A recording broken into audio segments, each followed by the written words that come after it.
Before we begin the story, don't forget to like the video and tell us where you watched it in the comments. Elias Ward rode along the narrow trail that cut across the valley floor, his horse moving at a steady walk as dusk settled behind the ridge. He had finished repairing a collapsed fence on his own land and was heading home when he noticed something that tightened his stomach. A quiet cabin at the far edge of the valley with no smoke rising from its chimney. At this hour, every home in the valley had a fire going. Only one did not. He slowed his horse and stared toward the structure. Nayeli's cabin. Elias didn't know her well. She was a widowed Apache woman who kept to herself, lived off a small patch of land, and avoided unnecessary conversation. Since her husband's death a year before, she handled everything alone. She rarely asked for help, even when she needed it. Elias understood that kind of isolation. He had lived the same way after losing his younger brother in a gunfight he blamed himself for. Since then, he avoided crowds, traveling, and anything that pushed him into explanations he didn't want to give. Working the land and keeping distance from people was the only way he felt steady. But a cabin without smoke in winter meant trouble, fever, injury, or loss of strength. He felt a small pulse of tension in his chest. If she's in real danger and I ignore it, I'll carry that weight too. He turned his horse and headed toward her place. The closer he rode, the clearer the signs became. No lantern light through the window. No movement. No sound of tools or firewood being stacked. He dismounted, tied his horse to the fence rail, and stepped onto the porch. The boards creaked under his boots. He knocked once. No answer. His jaw tightened, not from impatience, but from uncertainty. He didn't want to intrude or disrespect her space, but the silence pushed him past hesitation. He opened the door slightly and called inside. Nayeli? It's Elias Ward. You all right? His voice carried through the dim room. Still no reply. He stepped in. The cabin was colder than the air outside. The fire in the stone hearth had been dead for hours. Lantern light barely reached across the floor. Nayeli lay on a small bed near the back wall, curled under a thin blanket. Her clothes were wet, soaked through, as if she had walked in heavy rain. Her hair clung to her neck. Her breathing was shallow, irregular. Elias crossed the room quickly, the seriousness of the situation pushing away any hesitation. He placed a hand on her shoulder. Her skin felt cold. Her body trembled under the blanket. Nayeli, wake up.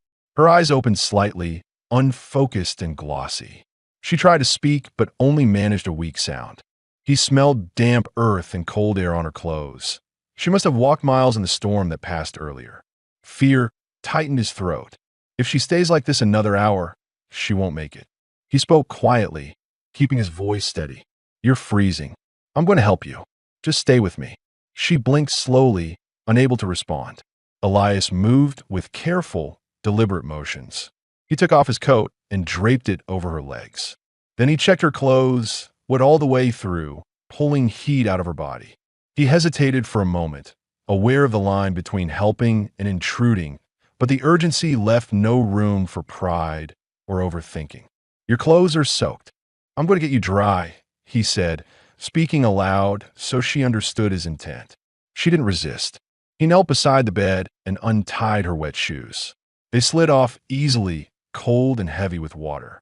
He set them aside and pressed a dry blanket around her feet. Then he lifted her gently to remove her damp shirt, working slowly so she wouldn't panic or feel vulnerable. He replaced it with a clean, dry shirt from a trunk at the foot of her bed. Her breathing steadied slightly. Her eyes closed, not in fear, but in exhaustion. Elias wrapped 2 wool blankets around her shoulders and arms, tucking them in to trap warmth. He lit the fire next. His hands moved fast but precise, stacking tinder, striking flint, feeding the first small flame. The warmth spread slowly through the cabin, pushing back the cold that had seeped into the walls. While the fire grew, Elias looked at her face. Her features were strained, cheeks flushed with fever. Despite the exhaustion in her expression, there was something steady beneath it, a woman used to fighting through hardship. He pulled a chair closer to her bed and sat, leaning forward with his elbows on his knees. His thoughts were restless and heavy. Why was she out in the storm? Why didn't she ask anyone for help? How long had she been lying here alone? He felt a mixture of worry and frustration. Worry for her condition, frustration that this valley left people so alone that they pushed past their limits before seeking help. He stayed beside her as the fire expanded, filling the cabin with slow, rising heat. After a while, Naeli stirred. Her voice was weak. "You came here?" Elias nodded. "No smoke from your chimney. Didn't sit right with me." She closed her eyes again, breathing unevenly. "I tried to make a home. Lost strength. You're all right now. Just rest." His voice remained low, clear, and free of false comfort. He didn't promise anything he couldn't control. He only gave her the truth. He was here, and he wasn't leaving until she improved. The night settled deeper around them. The only sounds were the crackling fire, her slow breaths, and the wind pressing softly against the walls. Elias monitored her fever with quiet attention, adjusting blankets when she shivered and adding wood to the fire whenever the flames weakened. His mind stayed alert, running through practical steps, how to warm her slowly, how to judge the fever, how to keep her hydrated when she could swallow again. But beneath the calm actions, something else stirred, a protective impulse he hadn't felt in years. He didn't understand it fully, but he didn't push it away. For the first time since his brother's death, he felt that helping someone didn't drag him back into old pain. It steadied him. Hours passed. Her breathing evened out. Her heartbeat slowed to a safer rhythm. She drifted into a deeper sleep, no longer shaking. Elias exhaled slowly, tension draining from his shoulders. He kept his seat by the bed, watching the fire reflect across the room. He wasn't here out of obligation. He wasn't here because he owed her anything. He was here because he didn't want another person in this valley facing darkness alone. This thought settled in his mind like a quiet decision. When dawn came, he would still be sitting in that chair. And for the first time in a long time, that felt right. The fire held through the night, its steady glow pushing the cold away from the cabin walls. Elias stayed awake in the chair beside Naeli, his back stiff and his eyes burning, but he did not move far. The moment her breathing had evened out, something inside him settled as well. The storm outside had faded to a faint drizzle, and dawn crept in as a pale blue light through the small window. Naeli stirred first, a slow shift under the blankets, followed by a tense breath as if her body wasn't sure whether it could trust the warmth around her. Elias leaned forward, cautious not to startle her. When her eyes opened, they didn't carry the panic of the night before. They carried confusion, exhaustion, and a quiet relief that surprised her. "You're awake," Elias said, his voice low, steady. She lifted a hand to her forehead, brushing aside a loose strand of hair. Her skin was warmer, not hot, not cold, just closer to normal. She looked around the room, piecing together what had happened. She noticed her dry clothes, the neat fold of her wet clothing near the hearth, and Elias's coat at the foot of her bed. "Did I collapse?" she asked, her voice rough from fever. "You ran yourself past your limit," Elias replied. "Rain, cold, no fire. You needed rest." Her eyes tightened with a flicker of embarrassment. The valley was harsh, and showing weakness felt dangerous. But she didn't apologize. Instead, she asked quietly, "How long have you been here?" "All night." She looked at him for a long moment. Her expression softened, not into gratitude she didn't know how to express, but into acceptance that he had done what needed to be done without expecting anything in return. Elias reached for a small cup of water he had set beside him. "Drink slow," he said, helping her lift herself enough to sip. Her hands trembled, but the water steadied her. He watched her closely, not with pity, but with attention. He needed to know if her strength was returning. She rested back against the pillow, breathing steadily. "I made it home late," she said. "The path flooded. I tried to start a fire, but I couldn't keep it lit. Everything was wet. I thought if I slept a little, I could try again." "How long since you ate?" Elias asked. She didn't answer immediately. Her silence told him enough. He stood, moving toward her small shelf where a few supplies were stored. He found dried meat, a handful of beans, and a sack of cracked corn. It wasn't enough for anyone recovering from sickness. Naeli watched him with a tired, defensive look. You don't need to fix everything here. You need food, Elias answered simply. I'll make something warm. He didn't say more than necessary. Words weren't the focus. Survival was. While he worked near the stove, she tried to sit upright on her own. She managed only halfway before her arms weakened and she lay back down. Frustration crossed her face, subtle but sharp. She didn't like depending on someone. She didn't like anyone seeing her weak. Elias noticed. He didn't comment. He didn't draw attention to her struggle. Instead, he kept his tone practical. You walk through a storm with a fever. Your body needs time. Just breathe. Naeli pressed her lips together, accepting the truth even if she disliked it. He made a thick broth using the last of her corn and beans, adding water from his canteen when he saw her bucket was nearly empty. As the steam rose, the air shifted. The room didn't feel as fragile as earlier.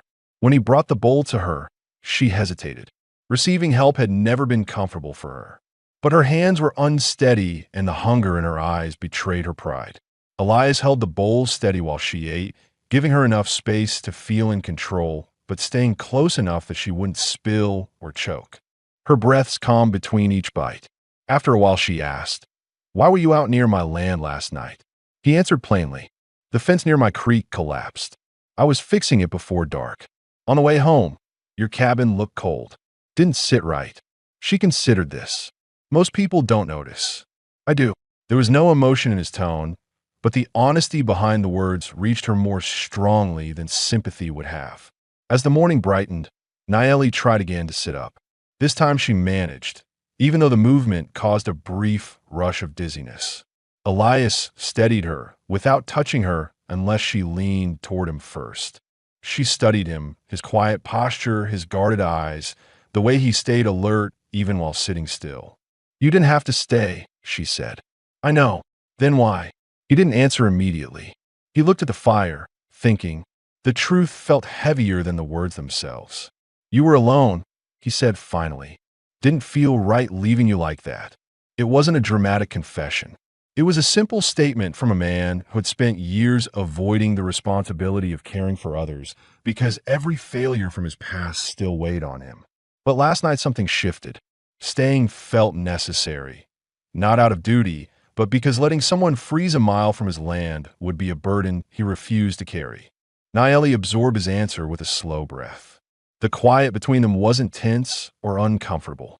It felt grounded, like two people who finally recognized that their lives had crossed paths for a reason they didn't yet understand. She looked toward the window. Weak daylight touched the frosted glass. Her land stretched out beyond it. Fences broken from wind, tools left outside, and livestock needing attention she wasn't well enough to give. Elias followed her gaze. "You won't be able to work today," he said. "I'll take care of your animals. After that, I'll bring more wood and clean water." She didn't argue. She didn't have the strength. Instead, she spoke with quiet honesty. "Thank you for last night." Elias nodded once. It was enough. He stood, grabbed his hat from the table, and paused at the door. "I won't go far," he said. Then he stepped outside into the cold morning air, leaving the fire burning warm behind him. For the first time since her husband's death, the cabin no longer felt like a place where she survived alone. Elias crossed the small yard outside Naeli's cabin with a clear purpose. The morning air carried a sharp bite, and patches of frozen mud cracked under his boots as he walked toward her shed. He fed the goats first, counting them out of habit. All were thin, one limping slightly. Their water trough held a thin layer of ice. He broke it with a stone, watching the animals drink as if they hadn't tasted fresh water in days. It gave him a clearer picture of how long Naeli had been struggling without admitting it. He checked the fence next. Wind damage from the storm had pushed 2 posts inward, forming a gap wide enough for coyotes. He set the boards back in place and braced them temporarily with rope. Repairs would need stronger wood, something her land no longer had. He added that to the list forming in his mind: repairs, supplies, food, medical herbs, and anything that would keep her from slipping into danger again. By the time he returned to the cabin, his coat was dusted with frost. He paused on the porch, brushing it off before stepping inside. The room was warmer now. The fire crackled with steady flames. Nayeli sat upright with her back against the wall, her posture tense but stronger than earlier. She had managed to braid her damp hair, though her movements were still slow. "You shouldn't be up," Elias said. "I can sit," she replied. Her voice carried more air than strength, but she was alert. She watched him closely, studying his expression. "How bad is it outside?" He removed his hat and set it on the table. "Your animals need feed.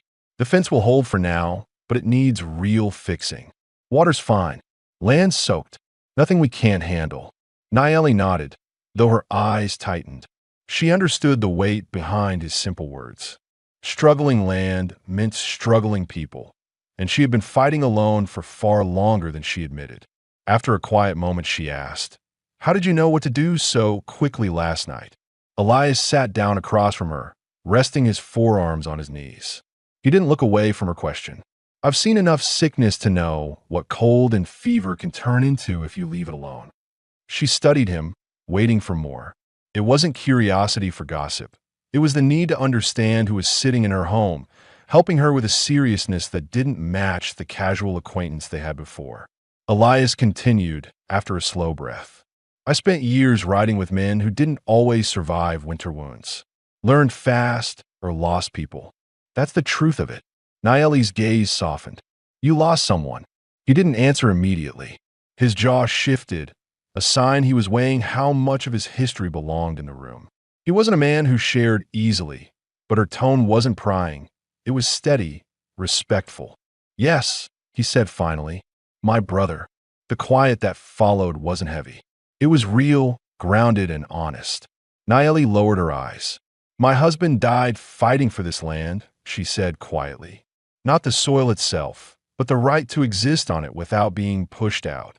Elias looked up at her, his expression tightening with understanding. "Who's pushing you now?" She hesitated. Her fingers gripped the edge of the blanket. "Ranchers from the South Valley," she said. "They come every few weeks. They offer money, not enough to start a life anywhere else. They remind me I'm alone now." Her voice did not tremble, but her breath shortened. "Last month they broke that same section of fence you repaired today. Told me it could happen again." Elias felt a slow rise of anger, not the kind that clouded thought, but the kind that anchored it. He had seen men like that, men who tested boundaries until they found someone too tired or too scared to fight back. Nayeli continued speaking, her tone calm but tight. "I didn't tell anyone. People here have their own burdens. I didn't want trouble for them, and I didn't want pity." Elias leaned back slightly, absorbing every word.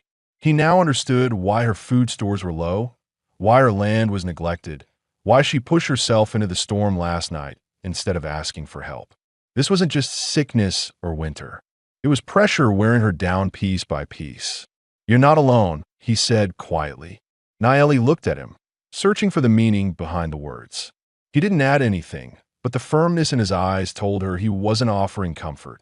He was stating a fact he intended to uphold. She took a slow breath, letting the tension in her shoulders ease. "The men might return soon," she said. "They believe I can be frightened off." Elias stood and added a log to the fire, his movements controlled. "Let them come," he said. "You won't be facing them sick and freezing on your own. That ends now." Nayeli watched the flames brighten. For the first time in months, the cabin didn't feel threatened by the quiet. It felt defended. Her strength wasn't fully back yet, and her past wasn't done pressing on her, but the room felt steadier. The air wasn't filled with fear or exhaustion. It held something else, practical hope, shaped not by promises but by actions. Elias turned toward the door. "I'll go to my place and bring back supplies.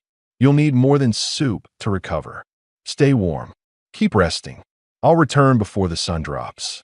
She nodded, letting herself lean back against the wall. "Be careful on the road," she said softly. He paused for a moment, meeting her eyes.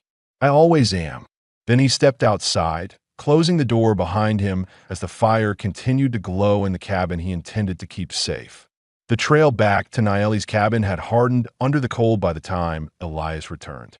Snow clung to the edges of his boots, and the sack of supplies over his shoulder pressed against his spine as he stepped onto her porch. He heard nothing inside. No coughing, no shifting, no weak footsteps, and for a moment he feared her fever had turned. He opened the door quietly. Nayeli was awake, sitting at the small table with a blanket over her shoulders. She had managed to grind dried corn with the stone mortar, though her movements were slow and unsteady. Her breathing sounded stable, not strong but steady enough that Elias felt the tightness in his chest ease. "You're pushing yourself," he said, setting the supplies on the table. She wiped her hands on the blanket. "I needed to move. Lying down made my thoughts louder than they should be." Elias understood that better than he was willing to say. Rest wasn't easy when the mind carried every threat and memory without pause. He unpacked the sack: dried meat, flour, herbs for fever, and a small bundle of tools. Nayeli's eyes paused on the tools, and a question formed in her expression before she spoke it. "Why bring all that?" "Your fence won't hold long," he said. "I'll rebuild it today before the ground freezes harder. It'll give you a few solid weeks." She nodded, though her face carried a mixture of gratitude and unease. Accepting help was not part of how she had survived this long. Elias didn't comment on her hesitation. He simply placed the herbs by the fire and tended to the coals. "You need food before anything else," he said. "I can cook. You need to breathe. I'll handle it." Nayeli didn't argue this time. Her body leaned back against the chair, as if it had been waiting for permission to rest. While a pot of stew simmered, Elias stepped outside to assess the land more closely. The ground around the cabin told a longer story than she had spoken aloud. The soil was compacted near the path, not from her footsteps, but from hooves. Several horses had come through recently, forming distinct tracks. Not ranch hands checking boundaries. Visitors with intent. He walked the perimeter, studying each sign. The tracks circled the cabin, stopped near the shed, and looped back toward the south trail. Whoever came hadn't been lost. They had been inspecting. When he returned, Nayeli was warming her hands by the fire.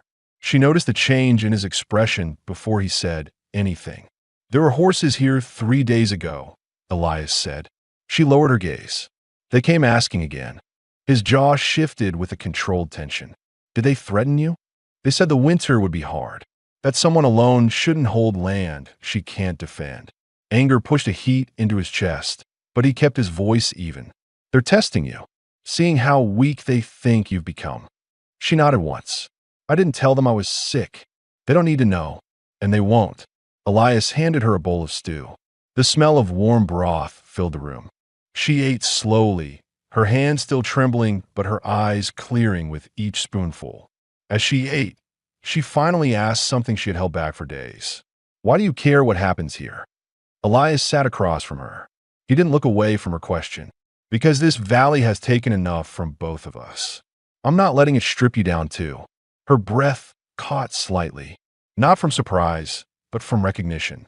She saw in him the same quiet battle she fought every day, holding ground not because it was easy, but because leaving meant surrendering something bigger than land. After the meal, Elias worked outside for hours. He dug new post holes, lifted heavy timber, and measured each section with calm precision. Nayeli watched from inside, her face lit faintly by the fire as she sipped the herb tea he prepared. When the wind shifted, carrying a sharp gust across the yard, she stood and wrapped the blanket tighter around her shoulders. She stepped outside, even though she still felt weak. "You don't need to be out here," Elias said without stopping his work. "I want to see what you're building," she answered. She walked slowly toward the fence. Her steps were careful, not because she feared falling, but because she was adjusting to having someone else in her space, someone who worked without demanding anything back. Elias hammered a final beam in place. The sound echoed across the valley. Nayeli inspected the new structure. The posts were firm, the board straight, the line clean. "This will hold," she said. "For a long while," Elias replied. She watched him for a moment, then asked, "How long do you plan to help me?" "Until you can handle things again," he said. His tone was simple, not dramatic. "And longer if you want it." Nayeli looked away, her eyes tightening not from discomfort, but from the slow realization that she didn't need to live the next season alone. She didn't speak for several seconds. When she finally did, Her voice was steady. "This land feels different today." "It should," Elias said. "It's defended now." Later, as the sun dropped behind the ridge, they both sat inside near the fire. The warmth was steady, no longer fading in and out. Nayeli's fever had lowered. Her strength returned in small but visible ways. Her shoulders no longer slumped, her breathing steadier, her eyes clearer. "You should go rest," she said gently. "You've worked all day." "I'm staying here tonight," he replied. "Storm's coming. You shouldn't be alone." She didn't argue. Instead, she adjusted her blanket and watched the flames rise. The room was quiet, but the quiet no longer felt like something heavy pressing on her chest. It felt stable. For the first time since her husband's death, someone else had stepped in her life not with demands or pity, but with steady action and unspoken resolve. Elias sat in the chair he had occupied the night before, the fire lighting the tired lines on his face. He wasn't a visitor anymore. He was part of the cabin, part of its safety, part of its routine, part of its future, even if neither of them said it yet. The wind strengthened after nightfall, pushing hard against the cabin walls as Elias added another log to the fire. The flames rose in slow waves, lighting the room with a steady amber glow. Nayeli rested on her bed, wrapped in blankets, her breathing calmer than the night before. Elias could see she was physically stronger, but her eyes held a tension he hadn't seen earlier. She watched the window as if listening for something only she could hear. The storm struck suddenly. A burst of wind rattled the shutters, followed by a deep crack of thunder rolling across the valley. The cabin trembled lightly. Elias turned toward Nayeli, expecting her to flinch at the noise, but what he saw instead tightened his chest. Her hands gripped the blanket with a sharp, involuntary tremor. Her breathing quickened, her eyes fixed on the door, wide and unfocused. "Nayeli," he asked, stepping closer. She didn't look at him. Her chest rose and fell too fast, her shoulders tightening as if bracing for something violent. Elias recognized the signs: panic, memory, fear that didn't belong to the room, but to another night she carried inside her. "It's just the storm," he said quietly. Her voice was barely audible. It sounded the same that night. He stopped moving. She had never spoken about her husband's death beyond a single sentence. But now the edges of that buried moment were surfacing. He knelt beside her, keeping enough distance that she didn't feel trapped. "You're safe here," he said. Nayeli squeezed her eyes shut. "They broke the fence first. Then they fired shots to scare us." The thunder, it felt like that. Her breathing grew shallow again, fear pushing away the calm she had gained over the past days. Elias kept his voice steady. "There's no one outside. No riders, no guns. Just wind and rain." She didn't fully hear him. Memories pulled her deeper. Cold, fear, the sound of men circling the cabin she once shared with her husband. Elias saw her fingers tremble uncontrollably. She wasn't weak. She was remembering a night where she had been pushed to fight for everything she loved. He moved slightly closer. "Look at me," he said, his tone steady but gentle. It took a few seconds before she lifted her eyes. When she did, Elias held her gaze without blinking. "Stay with me." Not with whatever happened outside that night. Her breathing slowed, but she still looked pale. Another crash of thunder made her jolt. Elias didn't touch her without permission, but he shifted closer so she wouldn't feel alone in the darkness. "Your husband, what happened?" he asked softly. She swallowed hard, her throat tight. "They came asking for the land again. We told them no. They came back angry." Her voice shook, but she forced herself to continue. "We thought they would only scare us. My husband went outside to talk." Her hands pressed against the blanket. He didn't come back. The storm outside grew harsher, but the room felt still. Elias didn't speak. He let her get the words out without interruption. "I buried him behind the cedar tree," she said. "I told myself I would hold this land alone, that I didn't need anyone." Her voice broke, not dramatically, but in a quiet, worn-out way that came from holding too much for too long. Elias felt a heaviness settle in his chest. He understood the stubbornness, the loneliness, the refusal to show weakness. He had lived inside the same walls of silence after losing his brother. But watching her struggle to breathe through panic made his own wounds feel smaller than he'd ever allowed himself to admit. He kept his voice low. You didn't lose that fight. You're still here. They didn't break you. Nayeli's shoulders tensed again as thunder rolled overhead. Elias made a calm decision. He reached out slowly, letting her see his hand clearly before placing it lightly on her forearm. A small gesture, a grounding point, something real and warm to pull her out of the memory. She didn't pull away. Her breathing steadied under his touch. Focus on the fire, he said quietly. Right here, right now. She followed his instruction, staring at the flame until her lungs began to settle. Her trembling decreased, the panic loosening its grip. After a long silence, she whispered, I don't know how to let someone help me without feeling like I'm failing. You're not failing, Elias said. You're recovering. That's different. Another long silence filled the cabin. This one calmer, shaped by the steady crackle of fire instead of fear. She leaned slightly toward him, not collapsing, not seeking comfort, but making a choice to let herself rest near someone for the first time in a year. Elias didn't move away. He didn't say anything reassuring or sentimental. He simply stayed as a steady presence beside her, keeping her anchored. Outside, the storm eventually softened. The thunder drifted farther across the valley. The wind eased into a muted whistle along the roof. Inside, Nayeli's breathing returned to normal, her eyes heavier with exhaustion rather than panic. You stayed, she murmured, her voice almost gone. I told you I would, Elias replied. She nodded slowly, closing her eyes. I'm not used to people keeping promises. You'll get used to it, he said, settling back into the chair beside her bed as she drifted towards sleep. The storm passed. The cabin grew quiet again. For the first time since her husband's death, Nayeli fell asleep, knowing someone would watch the night for her. And Elias didn't look toward the door or the road. His attention remained on her breathing, steady and controlled, because leaving her alone in fear was no longer something he was willing to do. The morning after the storm arrived with a hard, bitter cold that settled into the valley like a warning.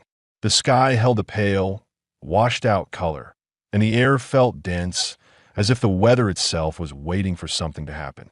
Elias stepped outside before sunrise, scanning the land with sharp attention. The storm had left branches scattered across the yard, the fence damp but still holding, and the ground marked with fresh puddles. Nothing seemed immediately threatening, yet the silence carried an edge he didn't trust. He checked the animals, split another stack of firewood, and filled 2 buckets with clean water from the small spring near the cedar tree. When he re-entered the cabin, Nayeli was already awake, sitting at the edge of the bed with her hands resting quietly in her lap. Her fever had faded even further, and her eyes looked clear, though still tired. You're early, she said. Couldn't sleep, Elias answered, setting the water down. Storm left a lot to fix. Nayeli gave a faint nod, studying him. She noticed the subtle tension in his posture, how he kept glancing toward the door, how his hand hovered near his belt, though there was no immediate danger inside. You're expecting something, she said. Just being cautious, he replied. Weather like this brings people out. She knew what he meant. The ranchers who wanted her land preferred approaching when conditions were harsh. It made resistance weaker. Nayeli stood slowly.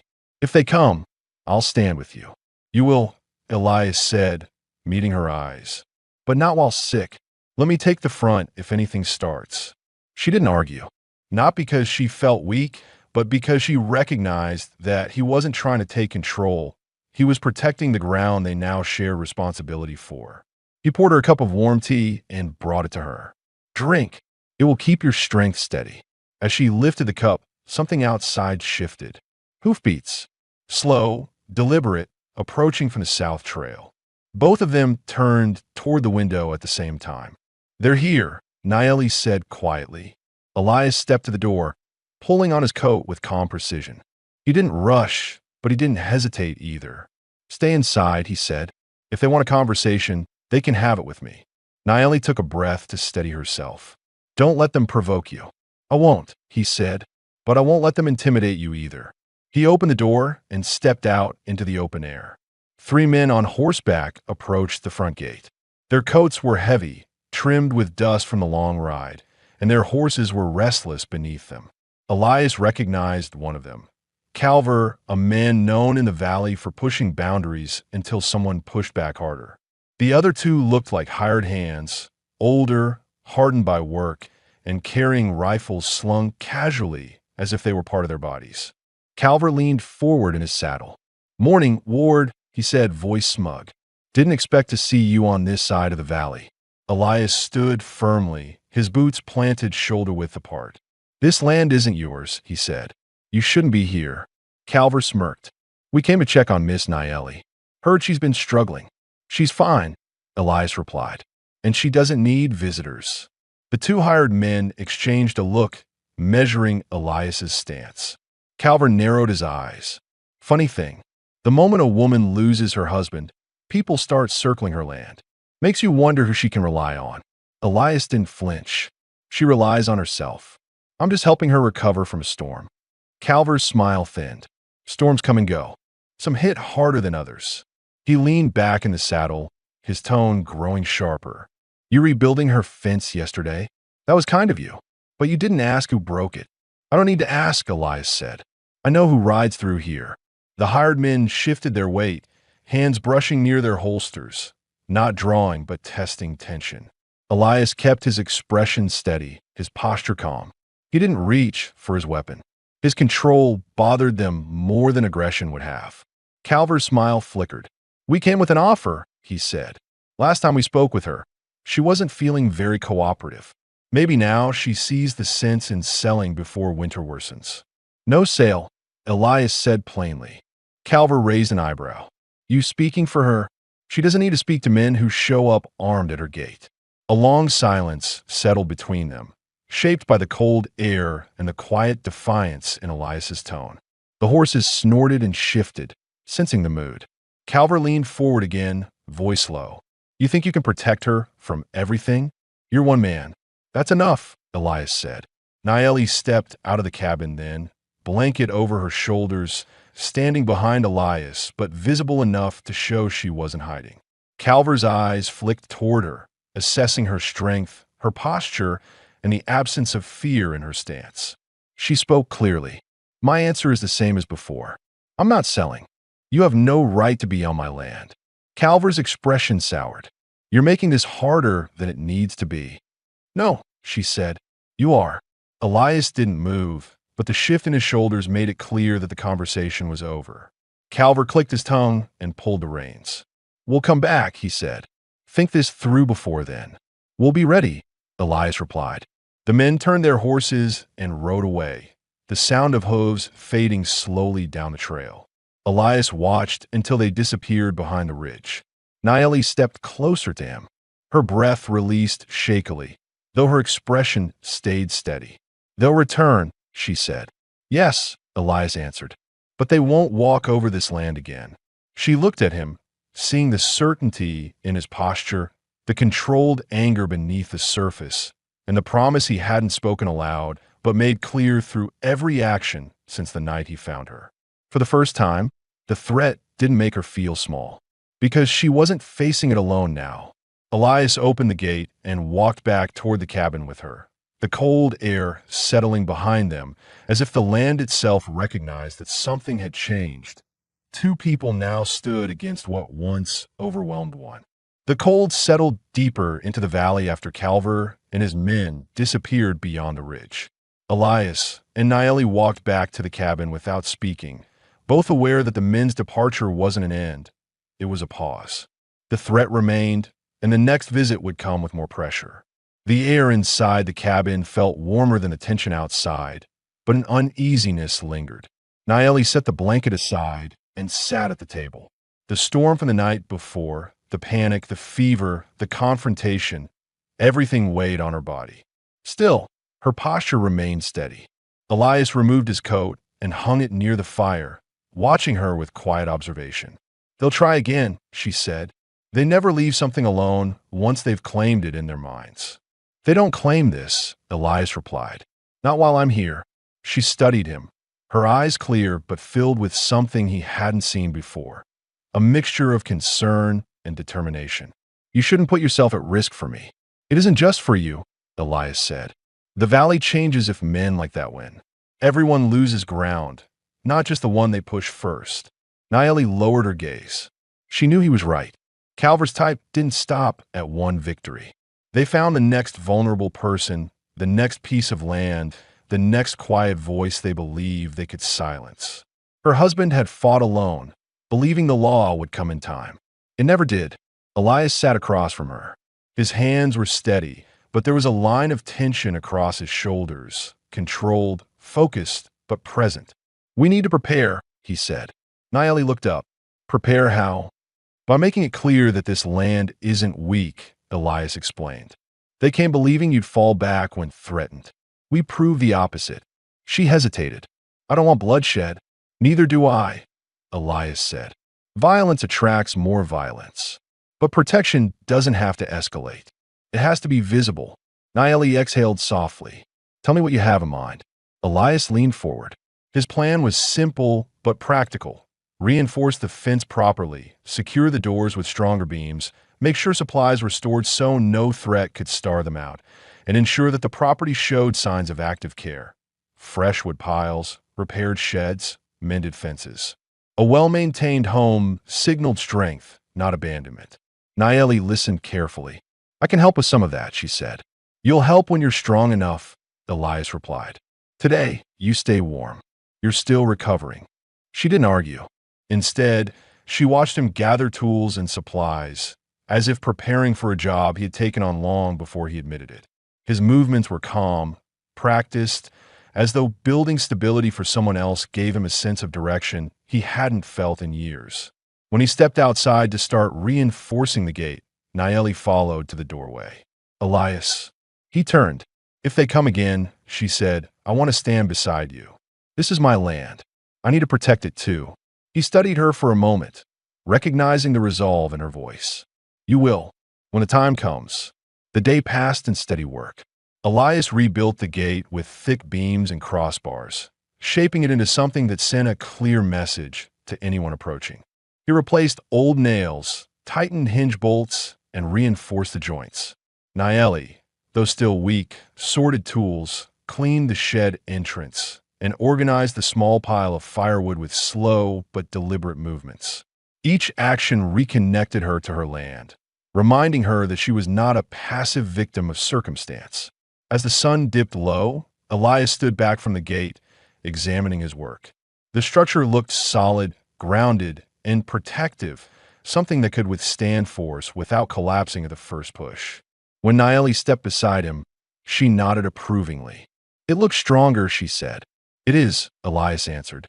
She looked out across the valley, the fading light casting steady shadows across the land. My husband always wanted this place to be something that outlived danger, she said quietly. He worked the soil every day believing it could be safe.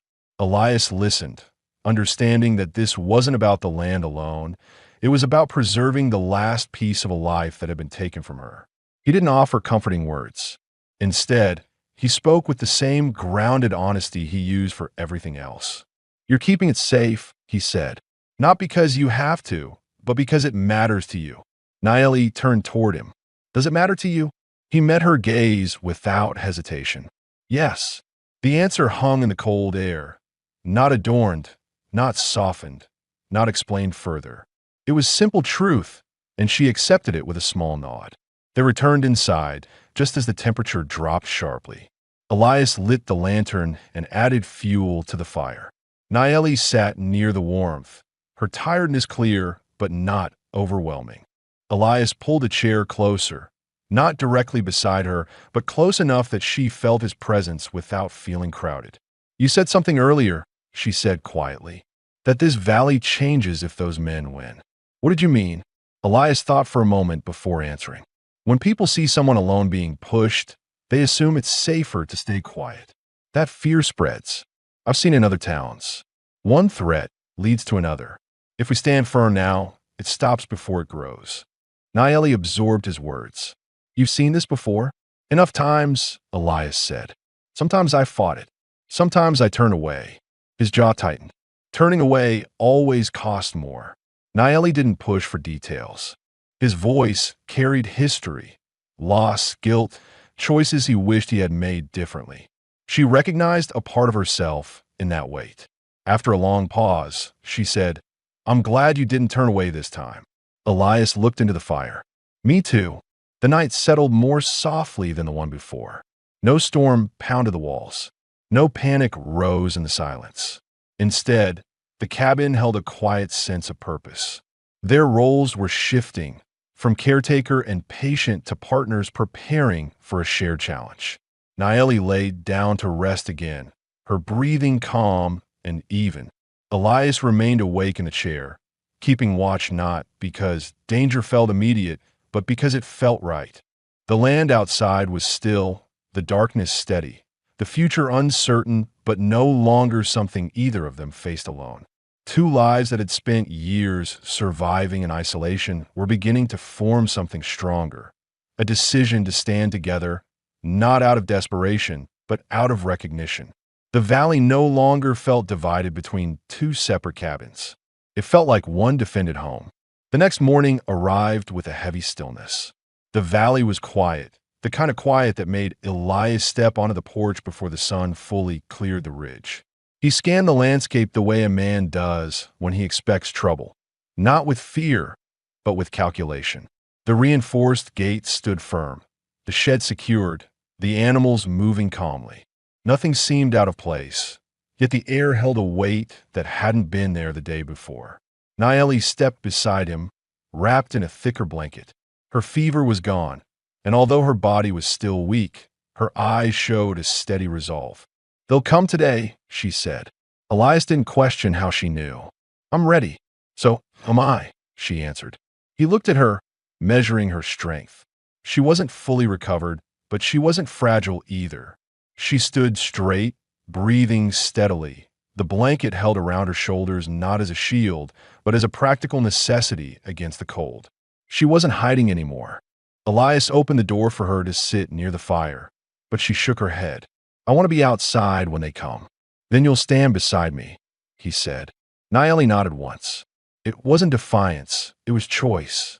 Hours passed. They prepared without speaking much. Elias checked the tools again, making sure the gate beam slid easily into place.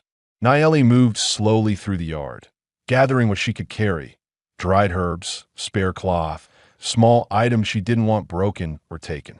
She paused near the cedar tree, placing her hand quietly on the bark. Elias noticed and understood. She was reminding herself that fear would not force her away again. Around midday, the familiar sound of hooves began to carry across the valley. Elias's hand hovered near his holster, not to draw, but to be ready. Naeli stepped to his side, blanket still around her shoulders, her breath steady despite the tension gathering in her chest. Four riders approached this time. Calver rode in front, wearing a smug look that told Elias he believed today he would walk away with land that didn't belong to him. The other three carried rifles openly, not raised, but visible enough to convey intent. Calver slowed his horse at the gate. "Looks different around here," he said, scanning the reinforced beams. "Someone's been busy keeping the land in shape," Elias replied. Calver eyed him with annoyance. "You've taken quite an interest in this place." Elias didn't rise to the bait. "I'm here because I choose to be." Naeli spoke next, her voice clear. "State your purpose." Calver smiled in a slow, mocking way. "You know why we're here. Last offer. Take our price, or the winter will do worse than we will." She stepped forward a half step. "The land stays with me." Calver's expression shifted. No more smiles, no false civility. "You're making a mistake." Elias answered before Naeli could. "Enough. You've come with threats twice now. Third time won't end the way you want." One of the hired men leaned slightly forward in his saddle. "You planning to stop four of us by yourself?" Elias kept his voice measured. "I won't need to." The man frowned, confused, until voices rose at the edge of the valley. Two neighboring ranchers, men Elias knew by sight but seldom spoke to, were walking down the path with rifles resting casually over their shoulders. Behind them came another pair from the eastern trail. They weren't drawn in by some cry for help. They had seen riders heading toward Naeli's land armed again and decided not to let the valley fall into the hands of bullies. Calver's jaw tightened. You call them? No, Elias said. They came because they live here too. Naeli's voice remained calm. This valley has room for everyone, but not for theft. The standoff shifted. Calver realized he no longer stood before a lone woman or a single man guarding her land. He faced a valley prepared to push back. The confidence drained from his face, replaced by a simmering anger he struggled to hide. This isn't over, he muttered. It is, Elias answered. You tried twice. That's enough. Calver stared at Naeli one last time, searching for fear. He found none. She stood straight, the blanket around her shoulders, the cold air rising for the ground around her, eyes forward and unbroken. He yanked the reins abruptly. Let's go, he snapped to his men. The riders turned and left, their horses kicking up frozen dirt as they retreated toward the south trail. No one followed them. No one needed to. The moment they disappeared behind the distant ridge, the valley exhaled. The tension that had stretched tight since dawn loosened quickly. Elias turned to Naeli. It's done. She lowered her shoulders, not collapsing, not relief in a dramatic wave, but a steady release of a weight she had carried far too long. They won't come back, she said. No, Elias replied. They won't risk this again. The neighbors approached, offering calm nods, a few quiet words, and firm handshakes before heading home.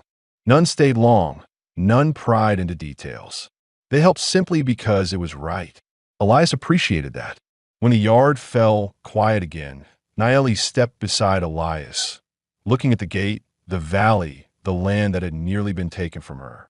You stayed, she said softly. I told you I would, he replied. Her eyes held a mixture of exhaustion, relief, and something deeper, gratitude shaped not by dependency, but by respect. I couldn't have faced them alone. You didn't, Elias said. The wind brushed across the reinforced fence, carrying the familiar scent of winter pine from the ridge. No threat in the valley felt close anymore. No danger pressed at her door. For the first time since her husband's death, Naeli felt safe. Not because the world had grown kinder, but because someone had chosen to stand with her, shoulder to shoulder, without hesitation. The land remained hers. Her strength remained intact, and Elias remained by her side, as naturally as if he had always belonged there. The morning after the confrontation arrived with calm light spreading across the valley. The cold was still sharp, but the tension that had gripped the land for days had faded. Elias stepped outside early, out of habit more than necessity, scanning the ridge and listening for anything unusual. There were no hoofbeats, no dust trails, no signs of riders circling the property. The valley felt still in a way that wasn't empty, just peaceful. Naeli opened the cabin door a few minutes later. She wore her thicker buckskin jacket, the color softened from years of use, and her hair was tied back in a simple braid. She walked slowly at first, testing the strength in her legs. The fever was gone entirely now. Her breathing was steady. The weight she carried in her shoulders, fear, exhaustion, uncertainty, had lightened in ways she didn't try to hide. Elias glanced at her. How are you feeling? Like my body finally remembers how to stand, she said. It's strange to wake up without fear pressing at my throat. Elias nodded once. No one's coming back. You're safe. She looked around the yard. At the reinforced gate, the strong fence line, the tidy stack of wood, the shed Elias had repaired, the clear footprints from the neighbors who had stood with them. The valley showed up, she said quietly. I didn't expect that. They weren't helping you only, Elias answered. They were showing Calver that the valley isn't his to shape. Naeli considered that for a moment. Still, they could have stayed out of it. Many would have. Elias didn't argue. He knew how often people chose an action out of fear or convenience. What mattered was that this time they hadn't. And he understood something else. Those men would not have come if they believed Naeli was truly alone.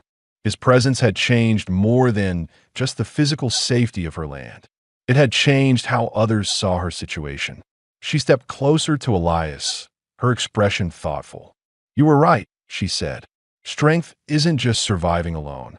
It's knowing when to let someone stand beside you. Elias didn't say anything at first. He looked out toward the ridge as the sun slowly warmed the snow. You didn't let me stand beside you, he said finally. You chose to. She accepted the clarification with a slight narrowing of her eyes, the kind of look that acknowledged truth rather than resisted it. They spent the rest of the morning repairing the last of the storm damage. Elias lifted heavy beams and reset a post near the water trough, while Naeli fetched smaller tools, organized supplies, and cleared broken branches from the yard. Their teamwork was natural, quiet, and steady, neither instructing the other, neither trying to lead. It had the rhythm of two people who had learned each other's pace and worked within it. When Naeli knelt to clear debris near the cedar tree, she paused, pressing her hand against the wood. Elias walked over, noticing the softness in her expression. You thinking about him? He asked. Yes, she said, but not in the same way as before. Elias waited. I've been trying to protect this place alone because I thought it honored him, she said. But I see now, the land doesn't survive because one person refuses to fall. It survives because people choose to stay. Elias felt something shift in him, quiet, solid, and unexpected. He wasn't used to being part of someone's rebuilding. For years, he had avoided anything that looked like connection. Yet here he was, firmly rooted in a place that wasn't his, helping someone who no longer felt like a stranger. He'd be proud of you, Elias said. The land is still yours. Your life is still yours. Naeli nodded. And yours. Elias hesitated, not from doubt, but from the weight of the question. My life hasn't belonged anywhere for a long time, he said. But this place, it feels like something I can stand for without losing myself. Naeli looked at him steadily, the hint of a small breath escaping her. Then stay, not out of obligation, not because of danger. Stay because you want to. Elias held her gaze, the cold air settling around them, the valley stretching in quiet lines toward the horizon. He didn't answer immediately. He let the silence settle as an honest space between them. I'm not going anywhere, he said. They finished the day with small chores that didn't carry urgency, filling the water barrels, repairing loose boards on the shed, res-tacking wood. Naeli's strength improved steadily, and Elias found himself watching her not with concern, but with a kind of quiet respect. She wasn't the same woman he found shaking beneath a thin blanket. She wasn't the woman desperate to hold everything together alone. She was someone rebuilding herself from within, one breath at a time. As the sun set, they shared a simple meal by the fire. Naeli prepared it, slowly, carefully, but with a clear intention to reclaim her rhythm. Elias chopped herbs without being asked, passed tools when needed, and stood near enough to steady her when she swayed. After they ate, she sat with her back against the wall, watching the fire with a relaxed posture he hadn't seen before. Elias sat in the same chair he had occupied the first night, but the room no longer held tension between them. It felt lived in, shared. Naeli spoke softly. When the storm hit, I thought I was falling apart. I thought I wasn't strong enough to face any of this. You were strong, Elias said. Fear doesn't change that. I wasn't alone, she replied. He didn't respond, but he didn't need to. For the first time in months, the cabin wasn't just a shelter. It felt like a place where life could begin again, quietly, slowly, and without fear pressing on the walls. Outside, the valley rested.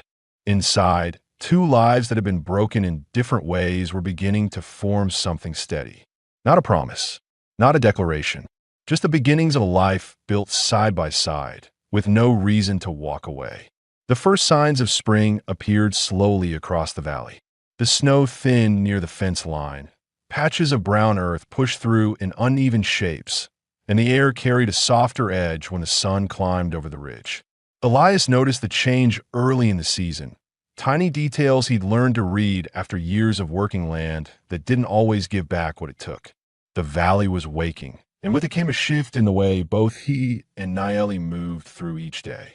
There were no more riders on the southern trail, no watching eyes at a distance, no tension lingering around the edges of the property. The danger was gone, and the land felt open again, as if relieved to return to its natural quiet. Naeli stepped outside each morning, her steps steady, her breathing full, her strength restored. She carried herself differently now, still quiet, still grounded in her own space, but no longer carrying the heavy fear that once shaped every decision she made. Her life was no longer lived under threat. The land was hers without question. One morning, as she fed the goats near the shed, she saw Elias moving belongings from his horse to the small lean-to beside the cabin. His bedding roll, a saddlebag filled with tools, a worn coat that had seen years of hard travel. She watched him for a moment before approaching. "You're moving in," she said, not surprised but wanting to hear him say it. Elias paused, tightening a rope over his belongings. "I figured there's no sense riding back and forth every day. More work here than I thought." Naeli folded her arms lightly, studying the way he avoided looking directly at her. "Is that the only reason?" He stopped what he was doing, letting the coil of rope rest in his hand. His voice dropped to a quieter tone. "I want to be here, not just passing through, not just for repairs or trouble." Naeli nodded slowly. Her eyes softened with understanding he didn't need to explain. "Then this is your home, too." Elias held her gaze. There was no tension, no hesitation, only the calm certainty of two people who had lived long enough to recognize when something real had formed between them. The days that followed unfolded with an ease neither had experienced in years. They worked side by side, repairing the last winter damage, cleaning out the shed, replanting small patches of land that once grew vegetables but had gone dry. Naeli taught Elias how her husband used to lay out the early planting rows. Elias showed her practical shortcuts for reinforcing the barn door and making feed last longer through cold spells. In quiet moments, they shared small pieces of themselves, not dramatic confessions, just simple truths that helped them understand each other fully. Elias spoke of the guilt he carried over his brother's death, the fight he hadn't stopped, the night he had wished he could relive. Naeli listened without judgment, and when she placed her hand lightly over his, it was not comfort he felt, it was release. Naeli shared the parts of her grief she had never spoken aloud. The nights she had stayed awake waiting for footsteps that never returned, the way the valley felt too large after losing someone she loved, and the weight of holding a whole life together with no one to steady her. Elias didn't offer explanations or advice. He simply sat with her in the quiet, letting the truth settle between them without pressure. Their connection didn't need declarations. It was visible in the way they moved through the same space without questioning each other's presence.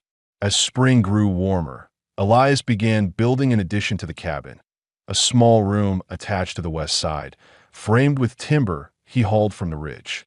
Naeli watched him from the porch, her expression a mix of curiosity and quiet emotion. "What is it for?" she asked when he measured the doorway. Elias rested the piece of wood against the wall. "A second room, for storage, tool space." He paused, then added, "There should be room for two people living here, not one." She understood what he meant. He wasn't asking for permission. He was shaping a shared life in wood and nails. Naeli touched the doorframe with her fingers, feeling the fresh cut of the timber. "It's good," she said. "It makes the house feel whole." Elias met her gaze. "So do you?" She didn't look away. Instead, she stepped closer, the warmth of the afternoon sun catching the edges of her braid, the quiet of the valley surrounding them. There was no dramatic embrace, no sudden confession, just two people standing close enough to feel the steady presence of the other, something they had both lived without for too long. That evening, Naeli placed a small wooden box on the table. Elias recognized it, the one she kept beside her bed, containing her husband's necklace, wrapped carefully in cloth. She opened the lid, looked at the necklace for a long moment, then closed it gently. She placed the box on a shelf near the wall. Elias understood without her saying anything. The gesture wasn't about letting go.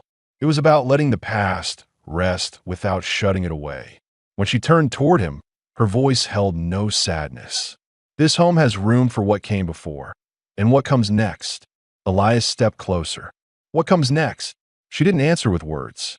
She simply took his hand, not as a request, not as a question, but as a choice, one made slowly, steadily, and with full clarity. The warmth of her hand fit naturally against his. No trembling, no hesitation. It felt like the completion of something that had begun the night. He found her cold and shaking, a moment that neither of them had expected to shape their future. As night settled, they sat on the porch overlooking the valley. Smoke rose from the chimney behind them, steady and warm. The light from inside spilled softly onto the ground, leaving the yard bathed in calm brightness. Elias spoke quietly. "You're not alone anymore. And you're not wandering anymore," she replied. A simple truth for both of them. The valley stretched before them, no longer a place of isolation or threat, but a home shaped by two people who had survived loss, carried grief, rebuilt broken ground, and found something steady in each other.